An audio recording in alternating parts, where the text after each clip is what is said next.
Hola, les damos la bienvenida a Aprende en Casa 3, un espacio en el que vamos a poder estudiar y divertirnos desde nuestros hogares. Hoy nos acompaña el maestro Francisco Javier Olivares. Maestro, bienvenido. Muchas gracias, Juan, bienvenido. Bienvenidos, estudiantes en casa. Tom, qué gusto verte. Hola, Juan Carlos. Hola, profesor. Hola, Tony. Hola. Vamos a tener el gusto de estar con ustedes en esta clase de lengua materna español de quinto grado. ¿Están listos? Pues vamos a comenzar. Pues vamos a comenzar, perfecto. Como saben, las sesiones de esta semana las dedicaremos al repaso de algunos contenidos que hemos estudiado recientemente. La intención es ayudarlos a reflexionar sobre lo que han aprendido, es decir, que puedan evaluar lo que han logrado, lo que se les ha hecho difícil y lo que puede requerir un trabajo adicional. Oiga, profe, pues yo ya sé que ciencias naturales se me hace un poquito difícil. ¿Cree que me puede ayudar un poquito? Tom, oye, te dije hace ratito que eso se lo debes de preguntar en la clase. Aquí lo que vamos a hacer es ver cosas de lengua materna español, Tom. No se preocupen. No, mira, Juan Carlos, Ton, toda pregunta es válida y podemos evaluar si es posible responderla. Profesor, pero bueno, pues tenemos cosas muy importantes que repasar en español, como la metáfora, la rima, la musicalidad de los poemas o los argumentos para fundamentar opiniones en un debate. Ay, pero yo estoy seguro que el profe Francisco me puede ayudar. Porque es que me cuesta muchísimo trabajo comprender lo que leo en el libro de texto y además poner orden en las ideas que encuentro. Tienes mucha razón, Ton. Sí te puedo ayudar, especialmente porque hoy vamos a repasar lo que trabajamos en la práctica social del lenguaje, organizar información en textos expositivos, en la que aprendimos, ¿se acuerdan?, a elaborar cuadros sinópticos y mapas conceptuales. Estos recursos pueden ser de mucha utilidad cuando estudiamos. Oiga, profesor, ¿y podemos leer partes del libro de ciencias naturales? Es que entre tantas cosas que traje luego no sé por dónde comenzar y me hago bolas. Precisamente, Tom, precisamente vamos a leer pasajes de dos temas del libro de ciencias naturales de quinto grado. Con estos pasajes vamos a elaborar un cuadro sinóptico y un mapa conceptual. Muy bien, así es que niños y niñas en casa, vayan a buscar su libro de texto de esa asignatura y tengan un cuaderno a la mano para tomar notas. Profesor, ¿y hacer un cuadro sinóptico y un mapa conceptual, eso me va a ayudar? Porque lo que quiero es aprenderme los contenidos para pasar el examen, pero es muchísimo. Mira, Tom, te propongo que realicemos la actividad y al final platiquemos esta inquietud y entonces tú me comentas si te sirve o no te sirve, ¿te parece? Muy bien, Bueno, pues está entonces bien. comencemos, ¿no? Pues Sí. vamos a comenzar. Muy bien. A ver, Tom comentó que le cuesta trabajo saber en qué debe centrar la atención para estudiar su libro de texto. Sí, profe, es que mire, tengo muchos recuadros, muchas fotos, diagramas y ay, no me puedo aprender todo. Es muchísimo y mi hermano me dijo que buscara lo más importante. Pero, ¿y cómo le hago para buscar lo más importante? Tom, todo lo que está en el libro de texto es importante y lo debemos aprender, todo, ¿verdad, profesor? Claro que sí. Miren, estudiantes en casa, les propongo que abran su libro de ciencias naturales en la página 88 a la 93. Vamos a verlo, ¿les parece? Me voy buscando muy bien. A ver, ¿dónde encuentra el tema? Dice las mezclas y cómo separarlos. ¿Ya lo estamos ubicando? Muy bien. Primero, veamos qué es lo que tienen estas páginas y en qué nos conviene fijarnos para recuperar la información esencial que nos pueden preguntar en un examen. Aunque coincido con Juan Carlos que todo en el libro de texto es importante, vamos a comenzar con la página 88 y 89. Vamos a verlo en casa. Muy bien.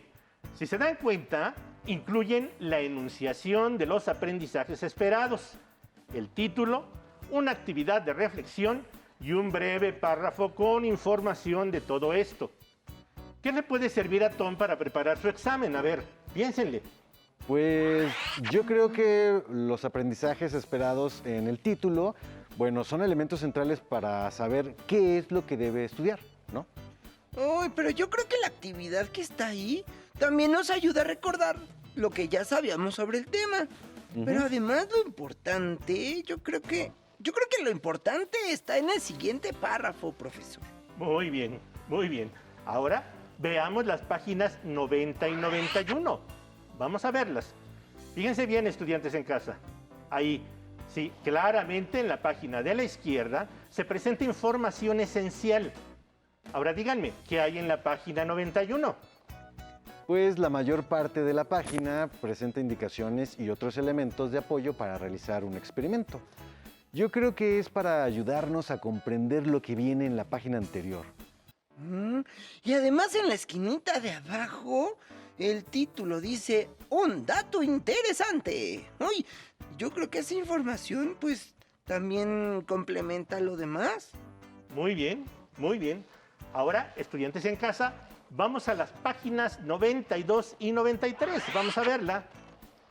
Muy bien. Ahora, ahí también vemos los textos subrayados que señalan datos interesantes y un recuadro gris, como los que vimos antes con indicaciones para realizar una actividad. Oiga, profesor, pero esa actividad es para buscar información, ¿no? ¿No deberíamos leerla toda? Y además en la página 93, en la parte de arriba, también hay unas indicaciones que dice busquen información. Muy bien, muy bien, muy bien. Miren, los resultados de estas actividades de investigación seguramente, porque ustedes son muy inteligentes y muy cumplidos, al igual que ustedes estudiantes en casa, ya las tienen en su cuaderno anotados. ¿Es cierto? ¿Ton es cierto? Creo que sí, pero no estoy muy seguro. Conviene mucho que busques dónde anotaste esa información para que prepares tu examen, Ton. Te puede servir para complementar o enriquecer el contenido esencial del libro. Es muy importante las notas, recuérdenlo, estudiantes. Y también de todo lo que hemos visto hasta ahorita, ¿verdad, profe? Así es. Pero ¿y entonces qué es lo que debo leer para estudiar? Porque otra vez me siento mareado por muchas cosas, tantas cosas que traen los libros. Muy bien, Ton. Lo que acabamos de hacer es una lectura exploratoria. No leímos todo el tema, pero identificamos cuál puede ser el contenido de cada parte para saber dónde se encuentra lo que nos interesa. Esta forma de revisión nos puede ser de utilidad para estudiar o para buscar información específica al realizar una investigación. Nos permite localizar los pasajes en donde vamos a centrar nuestra atención y a leer con mayor detenimiento. Entonces, ¿la lectura exploratoria es una forma de reconocer el terreno donde vamos a trabajar, profesor? Bien, vamos a ver. Fíjense bien, estudiantes en casa, lo que vamos a ver en este momento. Y sí, tienes razón, Juan Carlos. Según nuestra revisión, ahora estamos viendo en pantalla los pasajes del libro de texto que le conviene estudiar a Ton para preparar su examen. Vamos a leerlos, ¿les parece? ¿Nos ayudas, Juan Carlos, por favor? Claro que sí, profesor, con todo gusto. Pues pónganse cómodos porque va a estar un poquito largo. Pues venga. Y dice, las mezclas y formas de separarlas. Durante el desarrollo de este tema, identificarás las mezclas que hay en tu entorno y de acuerdo con las propiedades de estas, deducirás la manera de separar sus componentes. También explicarás por qué el aire es una mezcla y propondrás acciones para evitar su contaminación.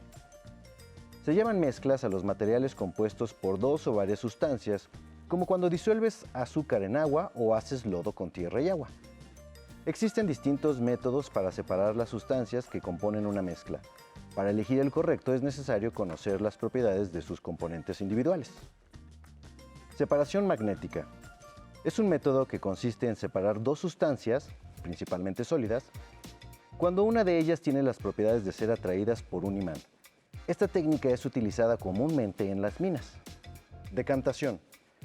Es la separación de las partículas sólidas que no se disuelven en un líquido, o las de dos líquidos que no se disuelven entre sí. Cuando se trata de dos líquidos, estos se dejan en reposo y se espera que aparezca una línea divisoria entre ellos, como se ve en la ilustración de abajo, que muestra cómo funciona un embudo de separación. La llave del embudo permite regular la salida de uno de los líquidos. Evaporación. Consiste en calentar la mezcla hasta el punto de ebullición de uno de los componentes. Unos componentes quedarán en el recipiente y otros se habrán evaporado. Filtración. Se basa en que alguno de los componentes de la mezcla no sea soluble en el otro. de modo que uno permanezca sólido y el otro líquido.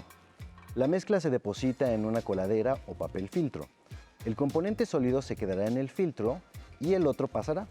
Se pueden separar sólidos de partículas sumamente pequeñas utilizando filtros con poros del tamaño adecuado. El filtro del agua es un buen método para separar sus contaminantes. Dependiendo del proceso de filtración utilizado y del tipo de contaminantes, en ocasiones es posible obtener agua de buena calidad para ser reutilizada. Otro tipo de mezcla con la que estamos en contacto cada día es el aire. En ella coexisten varios gases. ¿Sabes qué contiene el aire? Coméntalo con tus compañeros y luego realicen la siguiente actividad. Cuando inhalas, aspiras una mezcla de gases. Entre ellos está el oxígeno necesario para tu respiración, pero también puede estar presentes gases tóxicos. Es necesario mantener en la medida de lo posible un aire adecuado para respirar. Una dificultad para identificar las mezclas de gases es que normalmente no las puedes ver, a diferencia de las mezclas líquidas o sólidas. Algunos gases son tóxicos en mayor o menor grado. Es probable que al pasar un camión junto a ti, este despida gases contaminantes y que tu olfato los perciba. Sin embargo, algunos pueden no advertirlos y aún así te dañan. ¿Sabes qué gases son nocivos para tu organismo? Coméntalo con tus compañeros. Muy bien, muchas gracias, Juan Carlos. No, ¿de qué, Y profesor? estudiantes en casa, espero que ustedes en su libro hayan seguido la lectura. Como se habrán dado cuenta, el texto presenta un tema principal y varios subtemas. En esos subtemas encontramos información más específica. Los contenidos con esta organización los podemos sintetizar en un cuadro sinóptico. Para comenzar, podemos anotar el tema y los subtemas. ¿Qué les parece? Muy bien. Sí, profesor. Yo identifiqué 3 subtemas.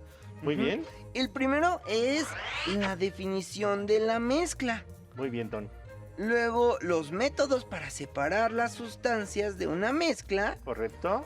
Y el aire como una mezcla de gases. Muy bien, estudiantes en casa, lo estamos viendo, ¿verdad? Ahora veamos qué otros elementos informativos encontramos dentro de estos subtemas. En el segundo subtema podemos encontrar los distintos métodos para separar sustancias de una mezcla. Separación magnética, decantación, evaporación y filtración. Correcto, muy bien.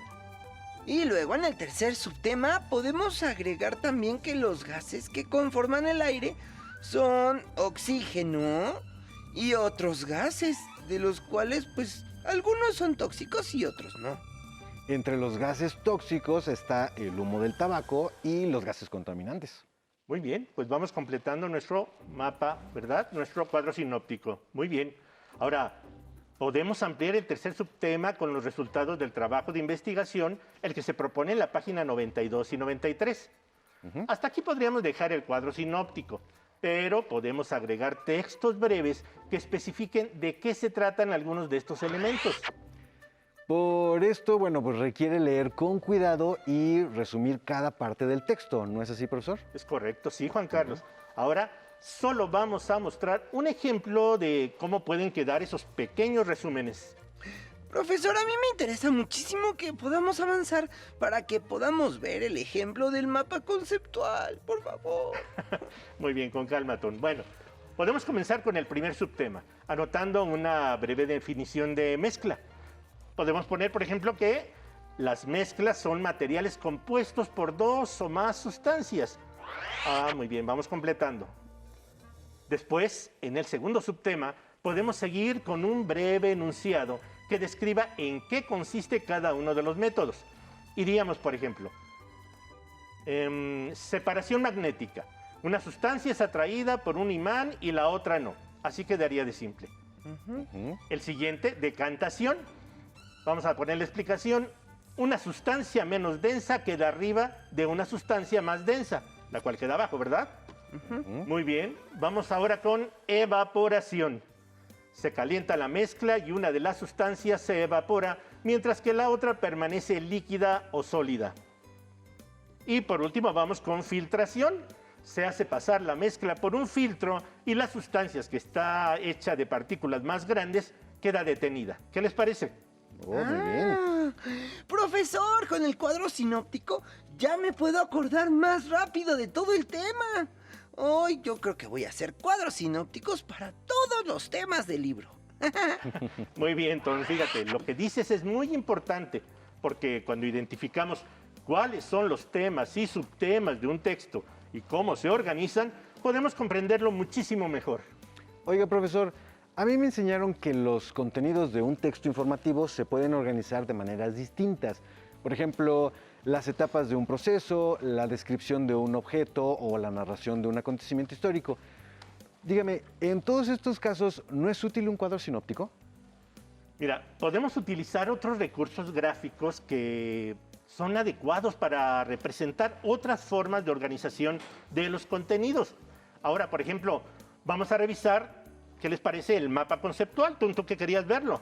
Ah, sí, pero ¿y ese? ¿Cómo lo hacemos? A ver, mira, si en el cuadro sinóptico comenzamos identificando el tema y los subtemas de un texto, en el mapa conceptual tomamos como punto de partida las palabras que se pueden referir a los conceptos clave. Buscamos la manera de representar gráficamente las relaciones entre estas palabras. Creo que es importante resaltar que las palabras clave de un cuadro sinóptico siempre son nombres de objetos, seres, personas o ideas, ¿verdad? Muy bien, muy bien. Identificar y seleccionar esas palabras requiere de una lectura atenta del texto. Ahora solo nos da tiempo de presentar rápidamente un ejemplo. Vamos a hacerlo. Veamos otro tema del libro de Ciencias Naturales. Aquí dice las prioridades ambientales. Ese me gusta. Está en la página 69 y 70, estudiantes en casa. Vamos a ubicarlo. Ahí está. Ahí se describen algunos procesos relacionados con la tala inmoderada de los bosques. Vamos a leer el texto y en su pantalla van a ir apareciendo las palabras que pueden ser relevantes para comprender su contenido. ¿Nos vuelves a ayudar, Juan Carlos, por favor? Claro que sí, profesor, con gusto. Dice, las propiedades ambientales, la necesidad de alimentos, de materiales para confeccionar ropa y para construir viviendas, así como la manera de consumir la energía, han definido buena parte de la relación de los seres humanos con el resto de la naturaleza. Esto ha provocado grandes cambios en el ambiente, algunos de los cuales pueden ser irreversibles e impedir los procesos naturales de recuperación, lo cual disminuye la diversidad biológica. Ejemplo de estos son la tala inmoderada de árboles, el desvío del cauce de los ríos y el desecho de materiales peligrosos en el mar o en la atmósfera. Detente un momentito, Juan Carlos, ahí. Ajá. Por favor, ¿eh? Claro, profesor. Este párrafo contiene una introducción al tema que se relaciona con muchos otros contenidos de la asignatura de Ciencias Naturales. Por ahora, solo vamos a seleccionar dos términos que pueden servir de marco general a la información de la siguiente página. Ahora sí, puedes seguir leyendo, por favor, Juan. Claro que sí, profesor, por supuesto. Dice, al talar un bosque no solo se pierden los árboles que conforman la mayor parte de la vegetación, también la sombra que producen y por ende la vegetación que crece entre ellos, llamada sotobosque, que depende de dicha sombra para desarrollarse. En consecuencia se pierde la humedad del suelo, deja crecer hongos que descomponen la materia orgánica. Y el suelo mismo se vuelve inapropiado para el crecimiento de las plantas originarias. A cambio, plantas de otras regiones colonizan la zona. Por otra parte, las aves dejan de tener un refugio y disminuye la cantidad de insectos, su fuente principal de alimentación, lo que ocasiona que los animales que se alimentan de las aves también pierdan medios para subsistir. A la alteración de un ecosistema provoca que algunos animales emigren y otros perezcan, aunque algunos de ellos pueden adaptarse también a las nuevas condiciones del ambiente. A ver, de lo que fue leyendo Juan Carlos, ¿cómo se les ocurre que podamos acomodar las palabras clave en un mapa conceptual? Vamos a ver, los estudiantes en casa, vamos a ver qué palabras pudimos ir desprendiendo. Estoy seguro que ustedes fueron anotando. Ahora, lo interesante es qué podemos hacer para unirlas. Podemos meter líneas, palabras de distinto tipo, pueden ser verbos, adjetivos, adverbios, etcétera, o frases inclusive, ¿verdad? Profesor, a mí se me ocurre que podemos seguir el orden de la lectura, ¿no? Agregando las palabras que nos hagan falta y flechas que marquen el camino desde el principio hasta el final. Puede ser. Eso me parece más a redactar un resumen que también nos ayude a estudiar, pero no a elaborar un mapa conceptual. Muy bien. Profesor, mientras estaba leyendo Juan Carlos, me imaginé una persona que corta un árbol. Y debajo del árbol me imaginé los hongos, la materia orgánica y las plantas. Y más arriba me imaginé a las aves con sus nidos. A mí también, bueno, yo también me imaginé arriba de las plantas así revoloteando los insectos y bueno, cerca de ellos se encuentran también animales más grandes como osos, lobos o mapaches. Yo agregaría dos ideas. La primera es que el texto nos presenta un proceso y podemos usar flechas para señalar los caminos que sigue. Segundo, en nuestra colección de términos, sí, estas palabras clave que identificamos, hay dos más generales que se refieren a la naturaleza en su conjunto, con las que comenzamos, ¿se acuerdan? Ecosistema y biodiversidad. Podemos hacer que queden hasta arriba estas palabras englobando todo lo demás. ¿Qué les parece? De acuerdo, profesor, me parece bien. Sí, ya estoy muy emocionado. Veamos cómo puede quedar. Listos, estudiantes en casa. Vamos a ver. Dice, los seres humanos talan el bosque, es decir, cortan árboles. ¿Estamos de acuerdo? Sí. Esto hace que se pierda su sombra, por lo que disminuye la vegetación del sotobosque. Y con ello, al desaparecer esto, también la humedad disminuye, ¿verdad? Sí, profesor. Muy bien. Entonces, si disminuye la humedad, no crecen los hongos y no descomponen la materia orgánica. Fíjense cómo vamos en secuencia, ¿eh? Por lo anterior, se daña el suelo y dejan de crecer otras plantas del bosque. Sigamos ahí. Estudiantes en casa, no pierdan, exactamente, sigan. La pérdida de vegetación hace que disminuya la cantidad de insectos. Causa-consecuencia. Ahora veamos lo que sucede por arriba, arriba de los árboles. El corte de los árboles hace que las aves pierdan su refugio, para empezar. Como las aves se alimentan principalmente de insectos y como otros animales se alimentan de aves y de insectos o de vegetación, pues tanto las aves como los insectos y los otros animales se ven en la disyuntiva de o emigran a otro lugar o perecen. No, pues no. Al final, todo este proceso tiene como resultado que se altere el ecosistema y se pierda la biodiversidad. Pues hoy hicimos un repaso muy rápido de 3 puntos. ¿Me ayudan a recapitularlo? Claro que sí.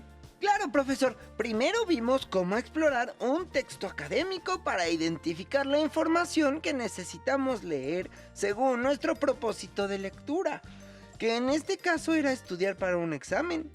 Luego vimos cómo hacer un cuadro sinóptico.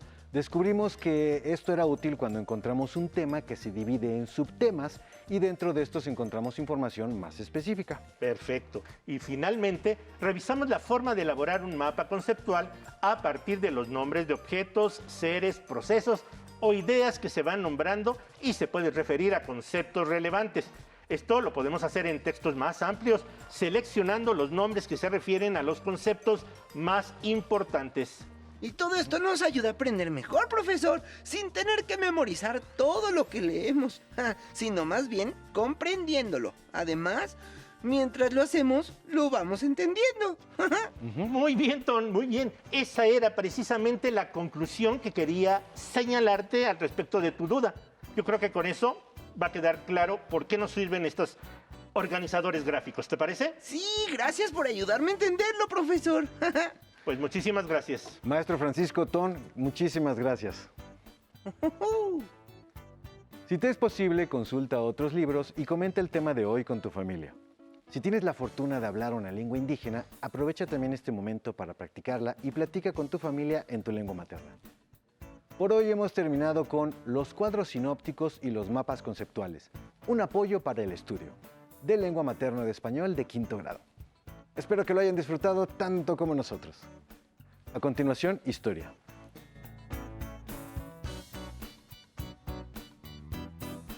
Nos vemos, hasta la próxima. Pero antes, a movernos un poco.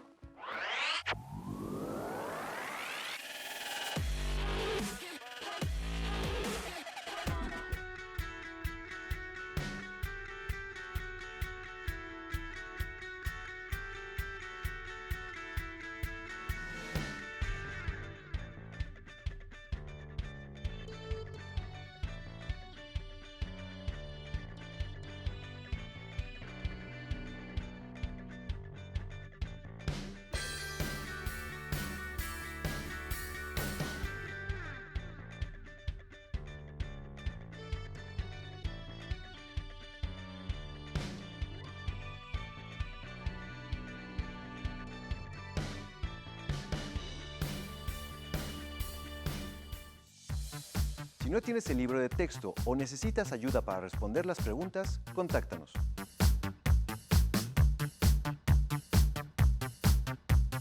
Para apoyo pedagógico, hay maestras y maestros de lunes a viernes de 8 a 20 horas en el teléfono 55 41 72 04 13, con 100 líneas. También puedes encontrar los libros de texto en la página conalitech.sep.gov.mx. Si quieres volver a ver los programas de Aprende en Casa, los puedes encontrar en la siguiente liga: aprendeencasa.sep.gov.mx.